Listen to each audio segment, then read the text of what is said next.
நம்ம சேனலை பார்க்கிற அனைவருக்கும் வணக்கம். இன்றைக்கி நம்ம என்ன செய்ய போகிறோம்னா வத்தல் தான் போட போகிறோம். ஜவ்வரிசியும் உருளைக்கிழங்கையும் வச்சு நம்ம வத்தல் போட போகிறோம். இதிலே பாதி வத்தல் உருளைக்கிழங்கு ஜவ்வரிசியும் வச்சியும் பாதி வத்தல் அது கூட வெங்காயம் கலந்தும் வத்தல் போட போகிறேன். ஏன்னா எனக்கு வெங்காயம் போட்டு வத்தல் போட்டால் எனக்கு ரொம்ப பிடிக்குன்றதால வெங்காயமும் போட்டு பாதி வத்தல் செய்ய போகிறேன்.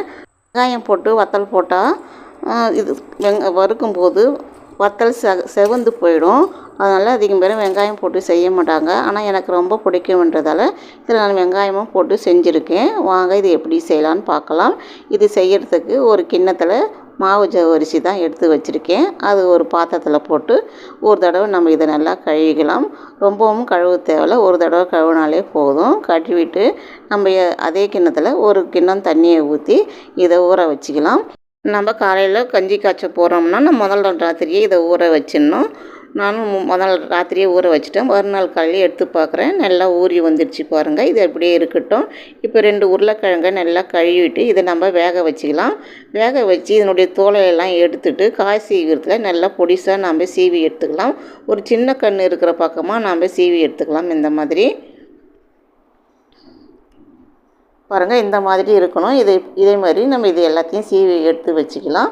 இது இப்படியே இருக்கட்டும். இப்போ நாம் அடுப்பில் குக்கரை போட்டுட்டு ஒரு கிண்ணம் ஜவ்வரிசி ஊற வச்சுருக்கோம். இதுக்காக 4 கிண்ணம் அதில் தண்ணியை ஊற்றிக்கலாம்.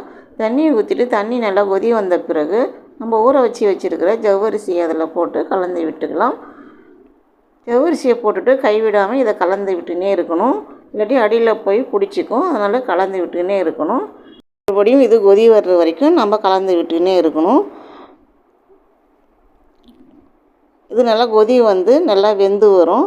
வெந்து வந்த பிறகு நம்ம சீவி வச்சுக்கிற உருளைக்கிழங்கு அதில் போட்டு கலந்து விட்டுக்கணும். இப்போ பாருங்கள், இப்போ நல்லா வெந்து வந்துடுச்சு. பார்க்குறதுக்கு நல்லா மணியாக இருக்குது ஜவ்வரிசி. இப்போ நம்ம உருளைக்கிழங்கு அதில் போட்டு கலந்து விட்டுக்கலாம். இதை நம்ம அப்படியே கரண்டியால் இந்த உருளைக்கிழங்கை உடச்சி விட்டு கலந்து விட்டுக்கலாம். அப்படி சரி வரலைன்னா ஒரு விஸ்கால வச்சு கலந்து விடுங்க. நல்லா சீக்கிரமாக கலந்துக்கும். நானும் விஸ்கால தான் கலக்க போகிறேன். சரி, இந்த மாதிரி கலந்து விட்டாக்கா நல்லா ஒரு சேர கலந்து வந்துடும்.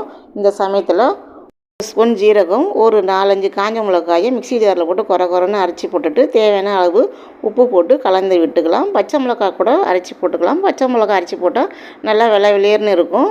ஆனால் எனக்கு காஞ்ச மிளகா தான் பிடிக்குன்றதால காஞ்ச மிளகாயை குறைன்னு அரைச்சி போட்டுக்கினேன். அதிலே கொஞ்சம் பெருங்காயம் தூளியும் போட்டு நல்லா கலந்து விட்டுக்குங்க.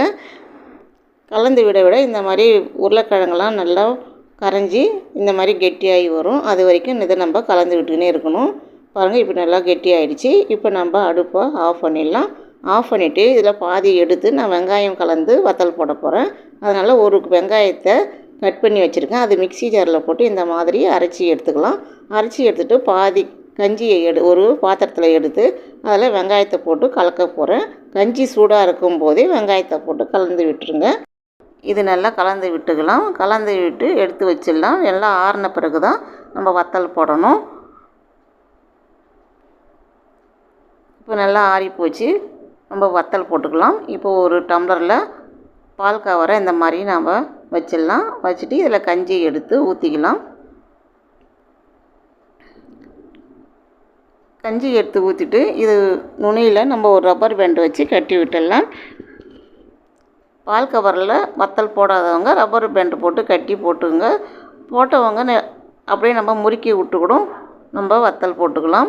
இந்த மாதிரி அடியில் ஒரு பக்கம் வெட்டி விட்டுட்டு இந்த மாதிரி வத்தல் போட்டுங்க. புழியறதுக்கெலாம் ரொம்ப கஷ்டமாக இருக்காது. நல்லா ஈஸியாக வரும் இந்த வத்தல் போடுறதுக்கு. இதே மாதிரி நம்ம எல்லாத்தையும் போட்டுக்கலாம். உங்களுக்கு கரண்டியால் எடுத்து ஊற்றி போடணுன்னாலும் போட்டுக்குங்க. நம்ம இஷ்டம்தான். நமக்கு எப்படி சௌகரியப்படுதோ அந்த மாதிரி நம்ம வத்தல் போட்டுக்க வேண்டியது தான். இதே மாதிரி எல்லா வத்தலையும் போட்டாச்சு. இது ஒரு நாள் ஃபுல்லாக காயணும். காய்ஞ்ச பிறகு மறுநாள் நம்ம இதை தண்ணி தெளித்து எடுத்துக்கணும். பாருங்கள், ஒரு பக்கம் தண்ணி தெளிச்சுட்டு இப்போ நான் வத்தல்லாம் எடுத்துக்கிறேன். வெயிலில் உட்காந்து எடுக்கிறதால வீடியோவில் சரியாக தெரியல. இப்போ எல்லாத்தையும் எடுத்தாச்சு பாருங்கள். போட்ட வத்தலும் வெங்காயம் போடாத போட்ட வத்தலையும் தனித்தனியாக எடுத்து வைக்க நான் மறந்துட்டேன். எல்லாத்தையும் ஒன்றா கலந்து விட்டுட்டேன். இப்போ இது ஒன்றாவே எடுத்து காய வச்சுக்கின்னு ரெண்டுத்தையும். இது எது வெங்காயம் போட்டது வெங்காயம் போடாதுன்னு தெரியல. இப்போ நம்ம இதை பொரித்து பார்த்துக்கலாம். பாருங்கள் எவ்வளோ வெள்ளை விளையர்னு பொரிஞ்சிருது. ஆனால் நம்ம வெங்காயம் போட்டு இருந்த வத்தலாக இருந்தால் கொஞ்சம் செவந்து இருக்கும். இதில் இதெல்லாம் கலந்து தான் இருக்கும். ஏன்னா கலந்து போச்சுன்றதால கலந்து தான் வரும். எல்லாம் மொறு மொறுன்னு சூப்பரான வெங்காயம் ஃப்ளவரோட நல்லாயிருக்கும் இந்த வத்தல் சாப்பிட்றதுக்கு. நீங்களும் இந்த மாதிரி ட்ரை பண்ணி பாருங்கள். கஞ்சி வத்தலில் வெங்காயத்தை அரைச்சி ஊற்றி வத்தல் போட்டு போகிறேங்க. போடாமலையும் வத்தல் போட்டு பார்த்துட்டு எப்படி இருக்குதுன்னு எனக்கு கமெண்ட் பண்ணுங்கள், ஷேர் பண்ணுங்கள், லைக் பண்ணுங்கள். இது வரைக்கும் எனக்கு சப்ஸ்கிரைப் பண்ணாதவங்க சப்ஸ்கிரைப் பண்ணுங்கள். நன்றி, வணக்கம்.